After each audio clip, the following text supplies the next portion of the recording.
तैयार भी रखना है हर फॉर्मेट के लिए भी, और क्रिकेट ज़्यादा बढ़ने से खिलाड़ियों के ऊपर बोझ भी ज़्यादा बढ़ गया। बिल्कुल प्लेयर की ऑब्वियसली रिस्पॉन्सिबिलिटी होती है कि वो अपने जो प्लान्स हैं उसको मैनेज करें, जो जो फॉर्मेट आ रहा है उस हिसाब से अपने वर्कलोड को देखें। तो यही है अभी जिस तरह भी ये नया सिस्टम आया है तो देखते हैं कि होपफुली कि इसमें क्या चेंजेस आते हैं। होपफुली हम होप करते हैं कि अच्छी चेंजेस आएँ और जो वर्क मैनेजमेंट है वो सारे प्लेयर्स के उस तरह मैनेज हो जैसे फास्ट बॉलर्स के भी, कि जो जो फॉर्मेट जो खेल रहा है वो उस हिसाब से अपने वर्कलोड को मैनेज करे और उसके लिए तैयार रहे। नसीम भाई, ये बताइए आप, थोड़ा जब तेज़ भी बोलना है। फास्ट बॉलर्स का जिक्र होता है पाकिस्तान का नाम हमेशा टॉप पे रहा है, लेकिन कुछ ईयर्स के अंदर हमने देखा है वो परफॉर्मेंस जो एक चली आ रही थी वो थोड़ी हल्की बहुत ड्रॉप हुई है, शायद हारने की वजह से है जो भी है, लेकिन हमारे बॉलर्स की पेस भी काफ़ी हद तक कम हुई है। उसके पीछे क्या लगता है, कुछ फिटनेस है, ये कंटिन्यूटी क्रिकेट की लगातार जो खेल रहे हैं कंटिन्यूसली, उसकी वजह से ड्रॉप हो सामने देखा है? देखिए बिल्कुल आपकी बात सही है। कुछ चीज़ें ऐसी हैं जो परफॉर्मेंस हमारी ऑब्वियसली द बॉलिंग यूनिट उतनी अच्छी नहीं हुई, लेकिन मैं स्टिल बिलीव करता हूँ कि अगर बॉलिंग यूनिट की परफॉर्मेंसेस देखिए तो जिस तरह की क्रिकेट फास्ट हुई है, जैसे आजकल ओडीआई क्रिकेट में आप देखो तो 300 प्लस रन होते हैं, 350 स्कोर होते हैं, और अगर आप टी20 में देखो तो टी20 में भी 200 प्लस स्कोर होते हैं। और 200 प्लस स्कोर का मतलब ये हुआ कि आपकी ऑलरेडी आपकी जो इकॉनमी है वो 10 होगी, राइट। तो मुझे लगता है कि जिस तरह क्रिकेट चेंज हो रही है तो उस हिसाब से हमारे लिए थोड़ा सा सरप्राइज़ है, क्योंकि हमारे बॉलर्स ने पहले जिस तरह किया हुआ है तो उस टाइम पे क्रिकेट ये वाली नहीं थी जो आजकल हो रही है। तो हमें ये लगता है कि हमारी परफॉर्मेंस बहुत ज़्यादा नीचे आई हुई है, क्योंकि हमें ये आदत नहीं है कि ये 200 रन हो रहे हैं आजकल टी20 में। और जैसे ओडीआई क्रिकेट है तो दुनिया आजकल 300-350 की तरफ जा रही है, इवन कुछ टीम तो 400 की तरफ भी जा रहे हैं। तो थोड़ा सा ये है कि हमें ये चीज़ भी समझनी है कि एज़ अ फास्ट बॉलर आपको ये भी देखना है कि वो कितनी इम्पैक्टफुल बॉलिंग करता है, इकोनॉमिकल कैसा है, क्योंकि हर टाइम पे अब उस तरह नहीं हो सकता कि जो पहले क्रिकेट हो रही थी या पहले फास्ट बॉलर जिस तरह की बॉलिंग करते थे या जो कंडीशंस थी, जो पिचेस की कंडीशन थी, जिस तरह क्रिकेट थी, वो सब चीज़ें टाइम के साथ चेंज हो रही है। अब जिस तरह क्रिकेट फास्ट हो गई है तो आई थिंक हमको थोड़ा सा ये भी देखना चाहिए कि किस तरह की क्रिकेट अब दुनिया देखना चाहती है, किस तरह की क्रिकेट हो रही है, तो हम उस हिसाब से बॉलर्स को भी देखें, क्योंकि वो वाली परफॉर्मेंस आप एक्सपेक्ट नहीं कर सकते कि जैसे टी20 में 150 160 अच्छा स्कोर होता था, ओडीआई में भी कोई 250 करता था तो वो एक डिसेंट स्कोर होता था। तो अब वो चीज़ें थोड़ी चेंज हुई है। और बाकी जहाँ तक फास्ट बॉलर की बात रही है तो जो परफॉर्मेंस थोड़ी बहुत 19-20 हुई है तो उस पर कोशिश करें कि बेहतर करें। नसीम भाई, आप डेब्यू किया और स्टार्टिंग में आप 150 147 की ब्लॉक करते हैं, अभी थोड़ा काफ़ी क्रिकेटर्स भी कह रहे हैं कि कुछ टीम में फर्क आया, तो इस कैम्प में खसूसी तौर पर उसका असर तो ठीक है। देखिए मैं जहाँ पे भी टी20 क्रिकेट खेला हूँ, आप रिसेंटली मेरी जितनी भी टी20 की क्रिकेट उठा ले तो टी20 में मैं 140 प्लस तो बॉलिंग कर ही रहा हूँ। इवन आप पीएसएल की भी उठा के देख लें, आप सीपीएल में खेला उसमें भी देख लें, दुबई में खेला वहाँ पे भी देख लें।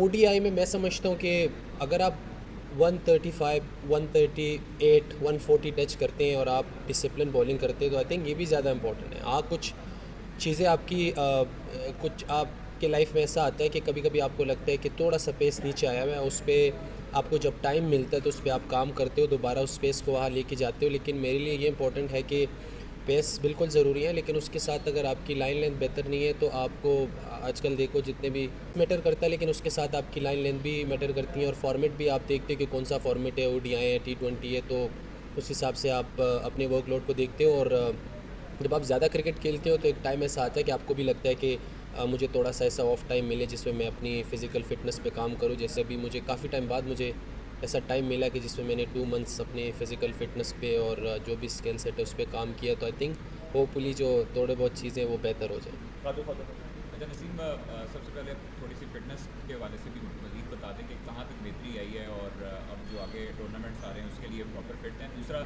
शाह ब्रदर्स आपके जो दोनों छोटे भाई हैं उसमें से एक रेड बॉल में भी है, हुनैन है, दोनों में से ज़्यादा किसका ज़्यादा पोटेंशियल देखते हैं कि वो आपके साथ एक बॉलिंग पार्टनर भी बन सकता है वनडे में?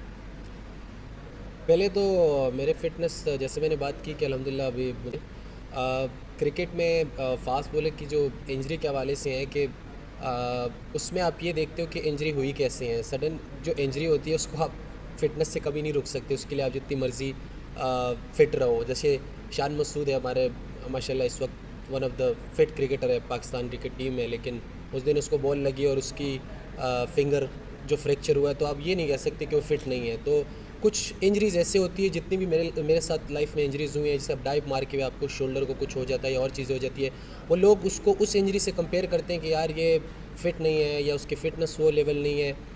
वो चीज़ें डिफरेंट है, जैसे कि आप बॉलिंग में आपकी वो फिटनेस नज़र नहीं आ रही या ग्राउंड में नहीं आ रही, वो डिफरेंट चीज़ है। लेकिन जो इंजरीज़ होती हैं वो डिपेंड करता है कि वो इंजरी हुई कैसे है। हम लोग अक्सर इस चीज़ को भी उसी में ले लेते हैं कि यार इतना, अब मैं अगर 2-3 महीने अपने फ़िटनेस पे काम किया है, सारी चीज़ें की, अब मैं जाके मेरा पैर मुड़ता है या कोई मैं गिरता हूँ, मेरा शोल्डर इंजरी होता है, तो न्यूज़ यही आते हैं कि यार वो फ़िट नहीं है, वो तो फ़िटनेस में इतनी चीज़ें तो सही, तो वो चीज़ें आपके कंट्रोल में नहीं है जो ग्राउंड की इंजरीज़ होती हैं।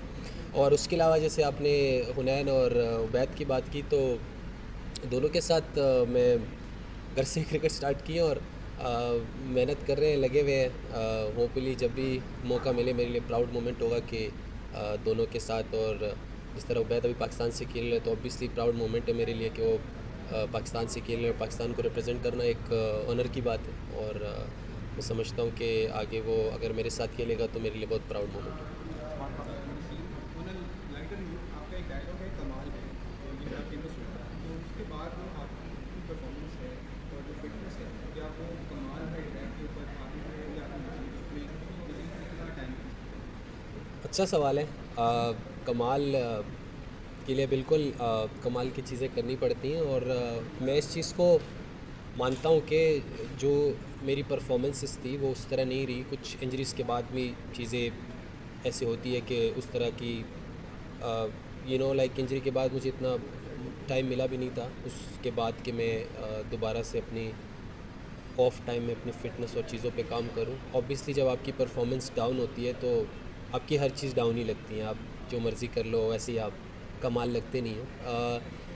दोबारा जब परफॉर्मेंस आ जाती है तो बहुत सारी चीज़ें उसमें आपकी कवर हो जाती हैं। जब आप ग्राउंड में परफॉर्म करते हो तो आप फिट भी लगते हो, अच्छे भी लगते हो, और सबको भी अच्छे लगते हो, इवन घर वालों को भी अच्छे लगते हो। और जब परफॉर्मेंस नहीं करते तो आप तो घर वाले भी कहते हैं यार क्या हो रहा है, ये परफॉर्मेंस उस तरह नहीं आ रहा, हो सकता है आपकी मेहनत में कमी हो सकता है आप उस तरह फोकस नहीं हो सकता है बहुत सारी चीज़ें, और वो आप इग्नोर करते हो। एक टाइम ऐसे आता है कि आप सिर्फ सब्र करते हो और आप लगे रहते हो कि यार टाइम आएगा जब परफॉर्मेंस होगी, सारी चीज़ें बेहतर होंगी, तो आपको फिर ज़रूरत ही नहीं होती बोलने की, आपको एक्सप्लेन करने की ज़रूरत ही नहीं होती। सम टाइम लाइफ में ऐसा टाइम आता है कि बस आप सोचते हो कि बस चुप करके जो मैं कर रहा हूँ वो करता रहूँ, क्योंकि आंसर सबसे बेस्ट होता है कि जब आप ग्राउंड पे करते हो। ऐसे मैंने क्या किया, क्या नहीं किया, किन किन चीज़ों पे काम किया, क्या करता रहा, क्या खाता रहा, क्या पीता रहा, कितना फोकस हूँ, वो चीज़ें जस्ट ग्राउंड में नज़र आती है। वो सारे लोग फिर खुद ही कवर कर देते हैं कि जब आप अच्छा परफॉर्म करते हो। नसीम हर प्लेयर की ख्वाहिश होती है कि वो तीनों फॉर्मेट में पाकिस्तान को रिप्रेजेंट करे, और आपने किया भी। मतलब मैनेजमेंट की हर प्लेयर के साथ वन-ऑन-वन सेशन भी है, रेड बॉल वाइट बॉल अलग अलग होती है।